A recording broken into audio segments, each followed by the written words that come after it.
Há cerca de 40 mil anos, a Europa era um lugar onde a natureza impunha a sua vontade com ventos gelados e invernos que pareciam eternos. Era um mundo desafiador, projetado para testar cada fibra daqueles que ousassem habitá-lo. Neste cenário impiedoso surgiu uma nova figura na linhagem humana: os Cro-Magnons. Mas não se engane, eles não eram simplesmente sobreviventes. Eles foram pioneiros do seu tempo, moldando o seu ambiente com uma mistura surpreendente de força, engenhosidade e criatividade. Imagine um ser humano com cerca de 170 centímetros de altura, com um corpo musculoso e resistente. Esses homens e mulheres não apenas caminharam pela tundra congelada, mas também a dominaram. Seus movimentos eram ágeis, precisos, projetados para resistir em um mundo onde cada dia era uma batalha contra os elementos. Mas o que realmente os diferenciava não era apenas a sua força física, mas a sua capacidade de se conectar com o ambiente de uma forma profunda, quase espiritual. Os Cro-Magnons não se limitaram a caçar para encher o estômago. Cada viagem de caça era uma sinfonia de estratégia e habilidade. Suas ferramentas não eram meras armas. Eles eram extensões de sua própria engenhosidade. Usando lançadores de dardo, conhecidos como propulsores, eles podiam atingir suas presas com precisão letal, mesmo a distâncias que hoje nos pareceriam impressionantes. E quando falo em presas, não me refiro a pequenos animais. Esses pioneiros enfrentaram criaturas colossais como o mamute lanoso, um herbívoro gigantesco que podia pesar até 6 toneladas. Mas a relação dos Cro-Magnons com essas feras ia além da simples caça. Cada mamute que capturaram foi usado ao máximo. Os ossos não eram apenas resíduos, tornaram-se estruturas para abrigos sólidos, essenciais para suportar temperaturas que facilmente caíam abaixo de 20 graus abaixo de zero. As peles grossas foram transformadas em roupas que protegiam do vento e da neve, enquanto até o marfim das presas podia ser esculpido em ferramentas ou ornamentos. O que é realmente impressionante é que estes Cro-Magnons não estavam apenas focados na luta diária pela sobrevivência.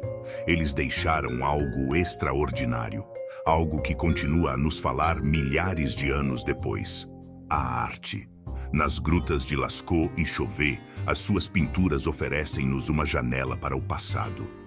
Imagine cenas vibrantes de animais como cavalos selvagens, bisões e mamutes, pintadas com uma mistura de pigmentos naturais, carvão e argila. Cada pincelada parece contar uma história, mas o que motivou você a criar essas obras? Foi uma forma de se expressar? Um ritual para homenagear as criaturas que compartilharam seu mundo? Ou algo mais profundo, talvez espiritual? É difícil dizer com certeza, mas o que sabemos é que não o fizeram para uma simples decoração. Estas pinturas, localizadas em locais estratégicos dentro das cavernas, provavelmente tinham um propósito maior. Poderia ter sido uma forma de conexão com as forças da natureza ou uma tentativa de garantir o sucesso em futuras caçadas. Uma coisa é certa: eles queriam deixar algo que transcendesse o tempo, algo que sobrevivesse muito depois de suas pegadas na neve desaparecerem. Mas os Cro-Magnons não estavam sozinhos neste mundo gelado e desafiador. Eles compartilharam o continente com os Neandertais, um grupo humano com características próprias e uma história fascinante. Sabemos, graças aos estudos genéticos, que estes dois grupos se encontraram e até se misturaram. Até hoje, muitos de nós carregamos um pequeno traço de DNA neandertal em nossos genes. No entanto, embora os neandertais tenham eventualmente desaparecido, os Cro-Magnons não o fizeram. Por quê? O que lhes permitiu sobreviver enquanto seus contemporâneos desapareciam? Pode ter sido a sua capacidade de adaptação às rápidas mudanças no ambiente. Talvez tenha sido a sua estrutura social que lhes deu uma vantagem em termos de cooperação e sobrevivência do grupo. Ou talvez eles apenas tenham tido sorte. Nunca saberemos com certeza, mas o que eles deixaram para trás nos dá pistas.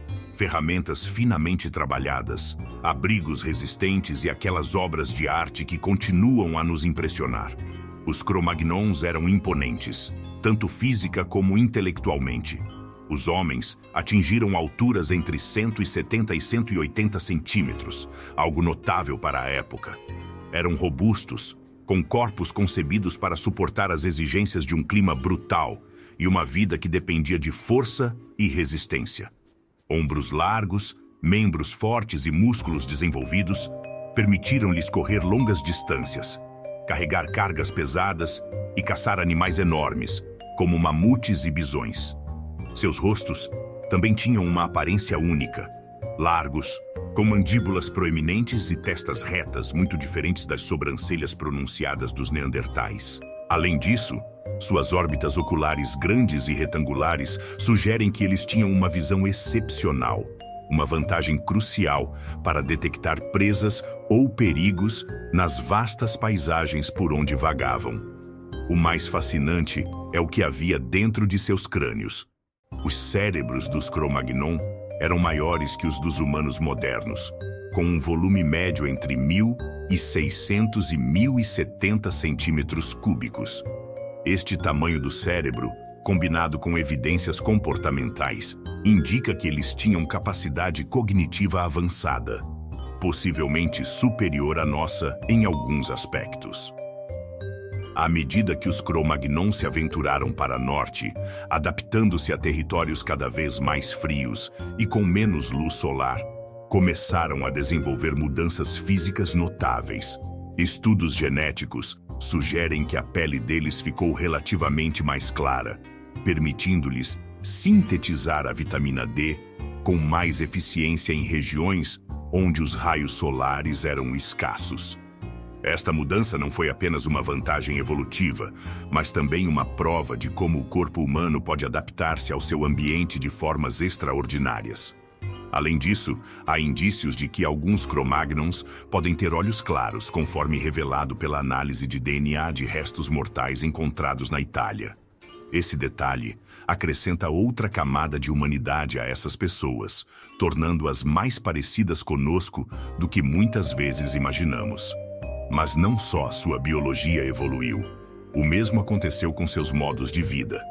Tal como os humanos modernos, os Cro-Magnons viviam em grupos pequenos e muito unidos, provavelmente organizados em famílias ou clãs. Esta estrutura social não era apenas uma preferência. Era essencial para lidar com as condições duras e muitas vezes implacáveis do seu ambiente. Cada membro do grupo tinha um propósito, uma função específica que contribuía para o bem-estar coletivo. Imagine esta cena. Enquanto alguns se aventuravam a caçar animais gigantescos como mamutes e rinocerontes peludos, outros coletavam lenha ou preparavam comida no abrigo. Os mais novos e os mais velhos provavelmente cuidavam das crianças, transmitindo histórias e conhecimentos que mantinham viva a ligação entre gerações. Este nível de cooperação foi fundamental para a sua sobrevivência, e cada indivíduo contribuiu com algo para o sucesso do grupo. Quando iam caçar, faziam-no com uma impressionante mistura de força e estratégia. Capturar um mamute ou um rinoceronte peludo não era tarefa fácil. Esses animais não eram apenas enormes, pesando facilmente mais de 3 toneladas, mas também eram perigosos. Caçar esses gigantes exigia um trabalho de equipe impecável, usando ferramentas como lançadores de dardo e armas de pedra cuidadosamente elaboradas. Os caçadores tinham que se coordenar para abordar suas presas, manobrar para posições vantajosas e garantir que os riscos para o grupo fossem minimizados. A cooperação não foi apenas uma vantagem para os Cro-Magnons, foi a própria base de sua sobrevivência. Caçar criaturas tão colossais como os mamutes não era uma tarefa para os fracos de coração. Estas expedições exigiram não só uma coragem incomensurável, mas também um planeamento meticuloso e uma ação perfeitamente coordenada.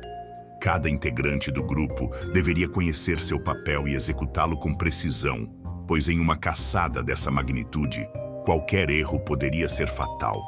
Imagine a cena. Um grupo de homens e mulheres movendo-se cautelosamente pela tundra congelada, seus lançadores de dardo preparados, os músculos tensos de antecipação. Estratégia era tudo. Cercar um mamute, direcioná-lo para uma armadilha ou terreno difícil e trabalhar em conjunto para derrubá-lo não era simplesmente um ato de caça. Foi uma prova de sua capacidade de colaborar como uma unidade impecável. Depois de uma caçada bem-sucedida, o trabalho em equipe não acabou. A carne de mamute foi distribuída igualmente entre todos os membros do grupo, garantindo que cada indivíduo, do mais novo ao mais velho, tivesse o que precisava para sobreviver. Este sentido de comunidade e a capacidade de partilhar recursos foram essenciais para enfrentar os invernos intermináveis e as condições implacáveis da Idade do Gelo. Os seus abrigos também refletiam esta abordagem coletiva e a sua incrível engenhosidade. Construídas com os materiais que tinham em mãos, essas casas eram verdadeiras fortalezas contra o frio extremo e os ventos cortantes.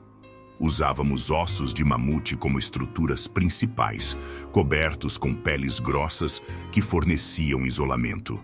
A madeira, quando disponível, foi utilizada para reforçar as estruturas e todo o abrigo foi projetado para maximizar o calor e a proteção.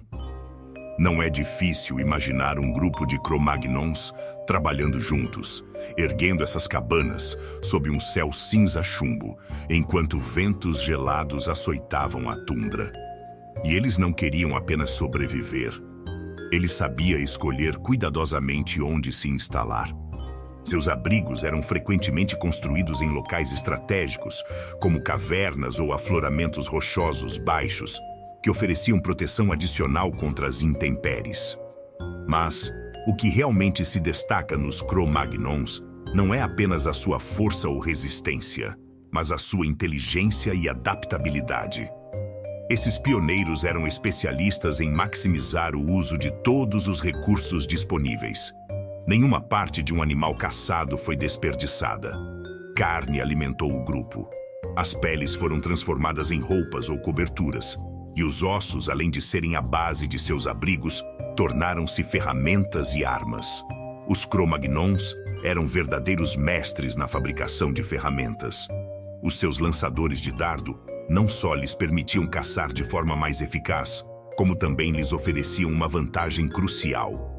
Podiam atacar as suas presas a uma distância segura, minimizando o risco para eles próprios.